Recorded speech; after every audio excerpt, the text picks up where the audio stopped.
Roni jelita mula yang dinikahi orang gunung.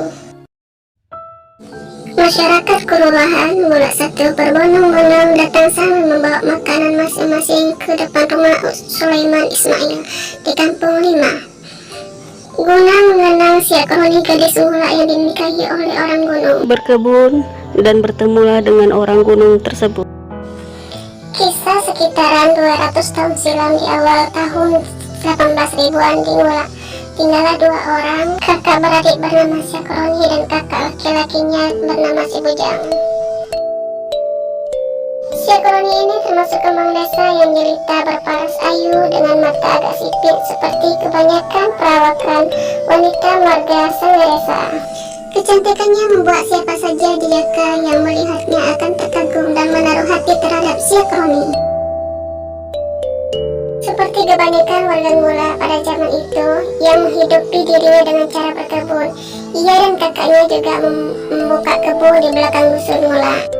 Diperkirakan saat itu kebun Syekh Roni berada di dekat pasar Kalangan Mula. Zaman dahulu biasanya orang-orang membuka kebun dengan cukup luas, berkisaran 1 hingga 2 hektar. Suatu hari di saat bujang kakak Syekh Roni menebang pohon di kebunnya, Syekh Roni bermain-main di sekitar pondok kebun. Saat itu ia sudah belia, beranjak dewasa. Biasanya saat usia ini kecantikan wanita boleh dikatakan berada pada masa puncaknya. Asing bermain-main, tiba-tiba entah dari mana datangnya muncullah seorang pemuda yang juga bertampang rupawan dan perawakan gagah. Melihat pria tersebut, Syekh Roni pun jatuh hati kepada pria tersebut. Mbak Gayung bersambut, ternyata pemuda tersebut juga jatuh hati kepada Syekh Roni. Pemuda inilah yang oleh warga Mula disebut orang dari gunung. Masyarakat Mula percaya bahwa orang gunung ini merupakan penjelmaan makhluk halus berwujudan harimau. Ciri-ciri dari orang gunung ini adalah tidak memiliki kekungan di bawah hidung. Hari berganti, hari pertemuan Syekh Roni dengan pemuda tersebut semakin sering. Dan suatu ketika tanpa sadar ternyata Syekh Roni sudah diajari oleh pemuda tersebut semacam ilmu menghilang. Harian Bujang beserta warga Mula yang lain masuk hutan untuk mencari Syekh Roni. Ternyata Syekh Roni hanya duduk di tunggul pokok kayu rek. Namun warga tidak dapat melihat Syekh Roni dan teriakannya Syekh Roni pun tidak dapat didengar oleh warga. Akhirnya Syekh Roni pun dibawa oleh pemuda tersebut ke alam dan dinikahi oleh pemuda tersebut. Lahan kebun yang dibersihkan dalam waktu semalam.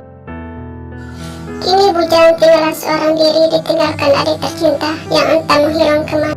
Suatu hari datanglah seorang utusan dari pemuda yang menikahi Syekh Roni menemui Bujang. Utusan tersebut mengetahui bahwa akan datang rombongan yang akan melamar Syekh Roni secara resmi.